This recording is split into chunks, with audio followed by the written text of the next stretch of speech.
I see what you're doing. Come here.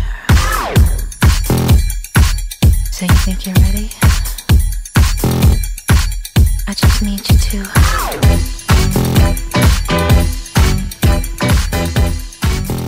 Good afternoon, Lali Mohammed here from Deviant Productions, and today we have the honor to be with rapper slash actor slash sex symbol Deadlee. Thank you for joining us. Oh, thank you. What are you doing in Toronto? I came for an event. It's called L.I.V.E. You know the name. Yeah, my girl Netta, she put the whole thing together, and it was just a whole thing to educate Ryerson about hip-hop. Why don't you tell our Deviant a little bit about what you do? Yeah, I started doing this like 10 years ago. I didn't even know there was gays rapping, right? Yeah.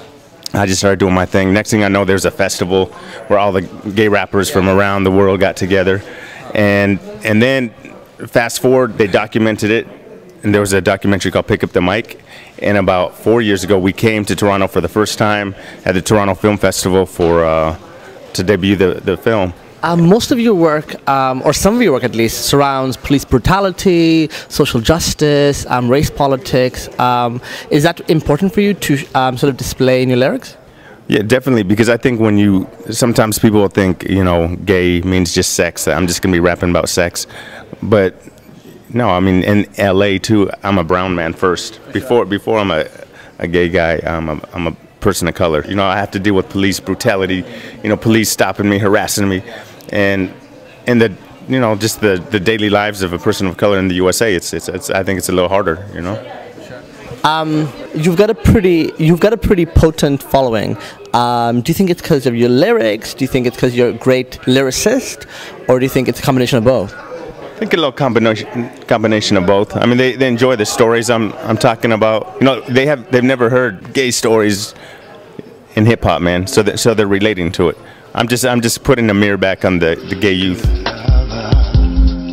You're number one. Dead. Corpse 2213. I once had a name. I once had a family. Forever young. Forever your Jody. But you played the judge. You played the jury. Tried, convicted, sentenced me to death. All because you didn't understand. I didn't make sense. Well, I think, again, going back to the content of your work, you've been sort of acknowledged on CNN, on various radio shows, and so the content seems to be new, the content seems to be fresh, and because it comes from a queer voice, I think there's sort of there's popularity behind it, right? People are really digging the work.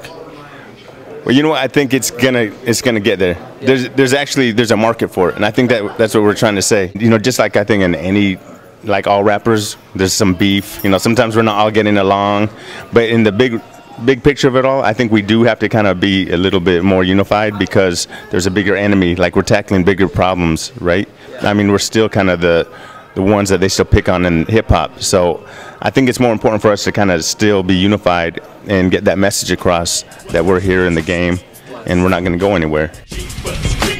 Reapers in the know. Pussy ass king, your cover's been blown. You live by the code, you die by the code. Shoot to kill, blow your brains, empty our loads. Hit your cock, beat down, destroy your souls. You bitches get rocked when you try to roll. Are you ready?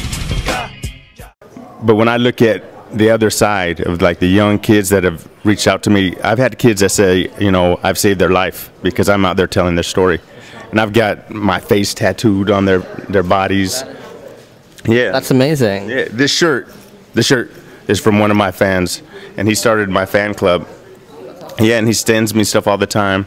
Yeah, so I mean, it's been more positive than negative. Well, you're definitely an inspiration. When you talk about your family not being so cool with it in the beginning, which is why you couldn't come out, now that you're in the public all the time, doing what you're doing, is the family sort of okay? You know, I've written in my stuff, I have a song called Good Soldier, which is about me coming out, and even talks a little bit about my mom, you know, the stuff, you know, she had to deal with.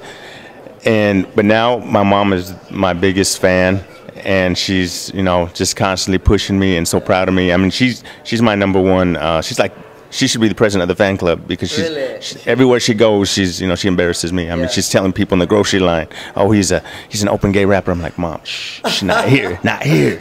Yeah, but she doesn't care. So I know you've inspired a generation of rappers who are queer identified. If there were a couple of suggestions or advice that you'd give them, what would it be?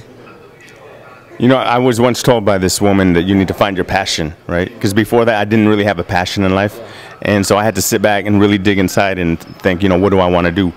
And I always wanted to do poetry, loved music. So, and then when I found that there weren't really any open out hip hoppers, I said, you know, why not, man? Why not me? You know, let me just start spitting. And like I said, I'm probably not the best damn rapper. But it's not all about that, man. Sometimes it's a mix of your, you know, your personality, your what you're talking about. And there you have it, straight from rapper, actor, sex bomb, Deadlee. Let me hold the mic. Yes. Hang right, freak show gauntlet, Friday night. Thrills that kill like suicides. Blowing your minds. You straight witness to homicide. Lipstick lezies, macho dykes, drag queens, kings, and transies. Chicks with dicks, say what you like, whatever tickles your fancy. Gay gang bangs, go boys, homo thugs or pansies. This shit is real, so cop a feel, cause you know we serve it up nasty. Like this, like that, we serve it up nasty. Yeah, nasty. Oh, he got it already, yes.